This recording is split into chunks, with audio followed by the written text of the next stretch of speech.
She laughed with her friends. "He's so obsessed with me. No matter how much I push him away, he always comes back like a loyal dog." She acted like I wasn't even there. I just said, "Interesting," and walked away. That night, her best friend called me. "Are you free?" It started at a birthday party. I was walking past the living room when I heard my name. Lila was standing in the middle of a group, talking loudly on purpose. She said, "Ethan is basically addicted to me. I ignore him for a few days and he still comes running back. It's honestly kind of pathetic." Her friends laughed. Someone asked if that was actually true, and she doubled down, acting like my feelings were just a joke. I passed by them right then. She looked straight at me, waiting for me to react, maybe get embarrassed or angry. All I said was, "Interesting." Then I kept walking. The room went quiet. She didn't say anything. I didn't look back or text her. I just went home and ignored my phone. Just before midnight, my phone buzzed again. It wasn't Lila, it was her best friend, Maya. "Ethan, can we talk? It's about what she's been doing behind your back." Another message followed. "If you're done with her, maybe you deserve better." I should explain how things got this far. The birthday scene didn't come out of nowhere. I'd been with Lila for about 2 years. I'm a designer, pretty calm by nature, not the type to pick fights or make a scene. I used to think that made me a good partner. With Lila, it just made me easy to push around. When we first dated, she wasn't like the person she is now. She acted sweet, a little dramatic sometimes, but still thoughtful. Over time, though, especially after she started hanging with her new friend group, something in her changed. They were the type who always needed attention, even if it meant exaggerating things. Lila got hooked on the way they hyped her up. She started treating our relationship like a stage. At first it was small comments. She'd joke about how predictable I was, or how I wasn't assertive enough. I brushed it off. I thought she was just venting or trying to be funny, but the comments kept getting sharper. She'd tease me in front of people, roll her eyes at things I said, or talk about me like I was some desperate guy who was lucky she even gave him attention. I didn't push back. I thought she was dealing with something. She'd told me she was afraid of being abandoned, so I gave her the benefit of the doubt. I told myself she was stressed or didn't realize how she sounded. I didn't want to make her feel worse.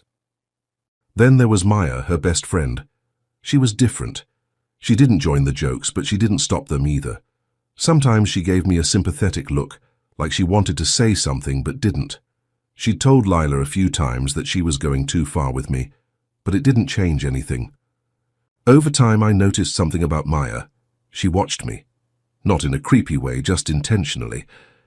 When Lila ignored me or walked away, Maya would fill the silence.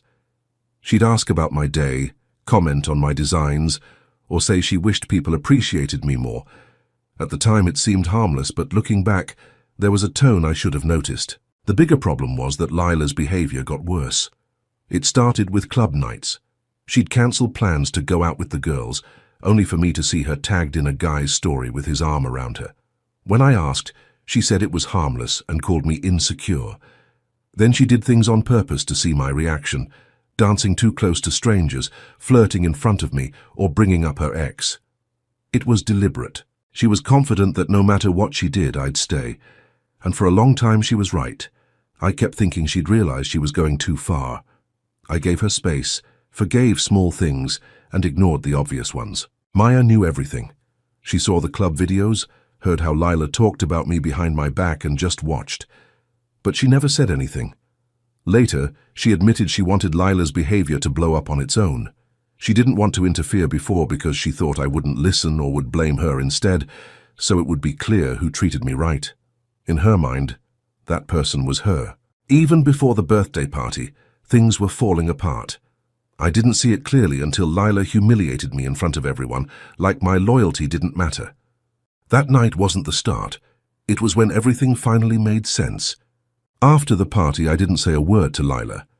I didn't answer her texts, didn't open her voice notes, didn't react to the long paragraph she sent at 1 a.m., where she claimed she was just joking and that I was overthinking everything again. I didn't block her, I just didn't care enough to respond. I did open Maya's message. I didn't really trust her, but the fact she reached out at midnight meant something was happening. When she asked to meet, I said yes, Not for comfort, just to get clarity. We met at a 24-hour cafe a few blocks from my place.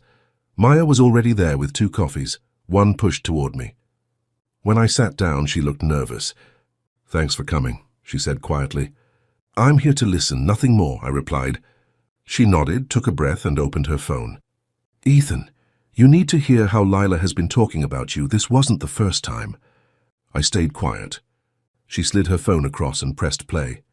It was Lila's voice from a pregame with her friends. She called me pathetic, boring, and clingy. She talked about making me jealous on purpose, how she could manipulate me into apologizing, and that she kept me around because I was low maintenance and loyal. At first I felt nothing. Then it hit me, a dull confirmation. Maya watched me, then played the second recording.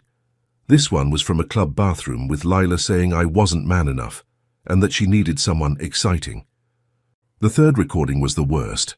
Lila told her cousin she planned to teach me a lesson by flirting with her ex and acting innocent. Maya locked her phone and looked at me. "I didn't know how to tell you," she said, "but after tonight I thought you deserved the truth. I just asked, why now?" She blinked, confused. "What do you mean?" "You've known about this for months," I said. "You let her do it, so why bring it up now?" She hesitated. "Because you're finally pulling away from her. And you shouldn't go back. You deserve—" "Stop," I said. "If you wanted to help me, you should have said something earlier," I added. "But you didn't, not until you saw a chance for yourself." Her face fell. "Ethan, that's not—" "It is," I said. "You're using this moment. You're not helping me. You're taking advantage of the fact that I'm hurt." Her eyes watered a little, but I ignored it. Maya whispered, "I always thought she didn't deserve you." "That doesn't make you a better option," I said. She looked down. I stood up. "Thanks for the information, but don't read more into it." She didn't stop me when I walked out. At home, I didn't dwell on the recordings. I went straight to the closet, packed all of Lila's things, clothes, makeup, chargers, into boxes. I didn't bother folding them neatly. Then I changed the locks and left a note. "Take your things, we're done."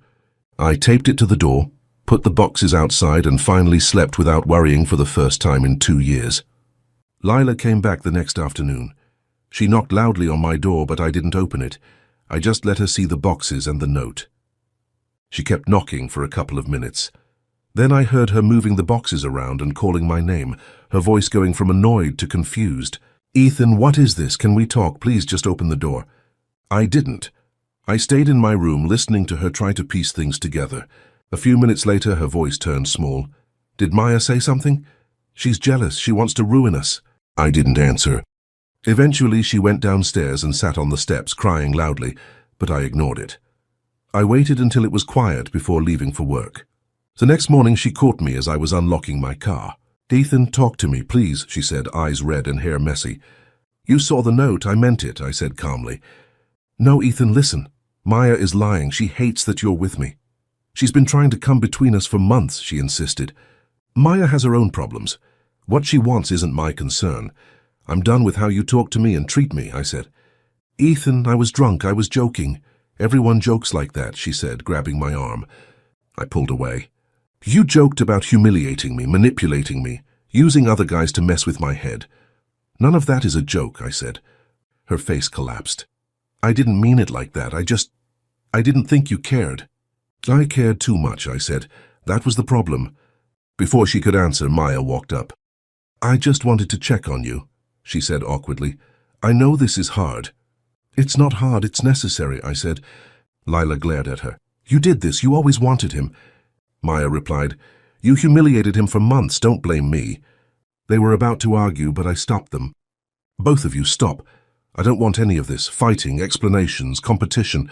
I'm done with this dynamic." Maya looked genuinely confused. "I'm not trying to fight with you. I'm trying to be there for you." "No," I said plainly. "You're trying to turn my pain into an opportunity. That's not support." Her face reddened. She didn't deny it. Lila stepped closer, desperate. "Ethan, please, you can't just walk away from us like—" "I'm not walking away," I said. "I'm closing the door on a situation that should have ended a long time ago." She shook her head like she didn't understand. Maybe she truly didn't. "You can't leave me," she whispered, almost like a command. "Ethan, you can't." "You think I can't," I said quietly. "That's the issue." Her expression fell apart. She looked at me like she didn't recognize me, probably because I wasn't apologizing or trying to calm her. I was just being straightforward. I was just being honest. I don't want any version of this relationship, I told her. Not yours, not the one Maya thinks she can offer me. Not the triangle the two of you created. I'm stepping out of it. That's it. Lila let out a shaky breath, then turned away, wiping her eyes with the back of her hand as she stormed off. She didn't slam anything, didn't scream. She just left, like she didn't know how to fix something she'd never imagined losing. Maya lingered behind. If you ever change your mind, she started. I won't, I said. She nodded slowly, realizing there was no angle left to play, and then walked away too. I finally slept that night, exhausted but relieved for the first time in years. And I realized I needed that silence more than I ever needed them. After that morning, my life slowed down in the best way. No chaos, no guessing, no worrying every time my phone buzzed. It was quiet, but it felt good. I focused on work again.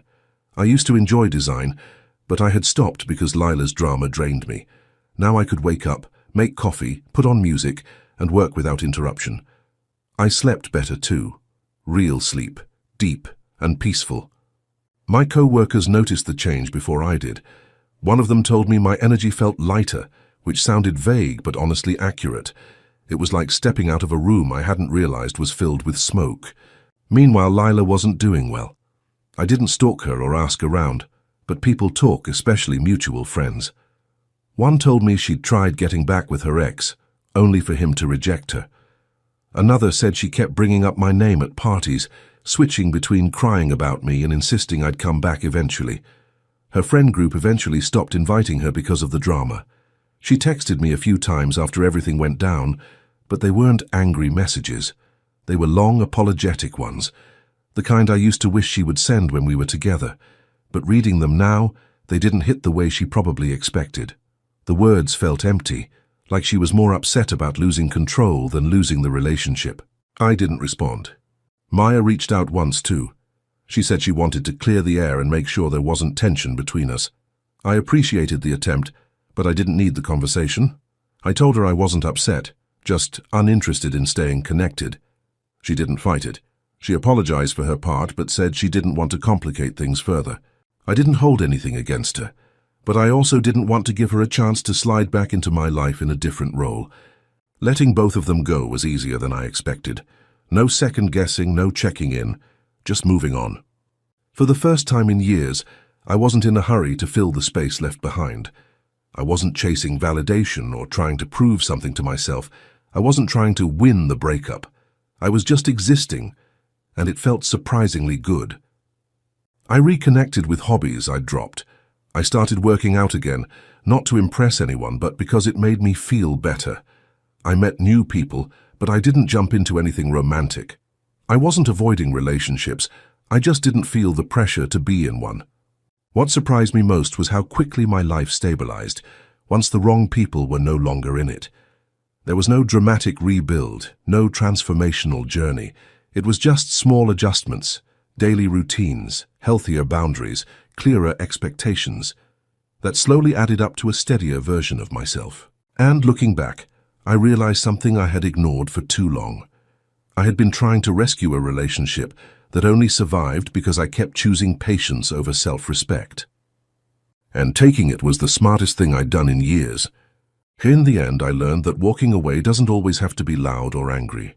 Sometimes the quietest exit is the one that changes everything. Turns out, leaving quietly was the loudest thing I ever did.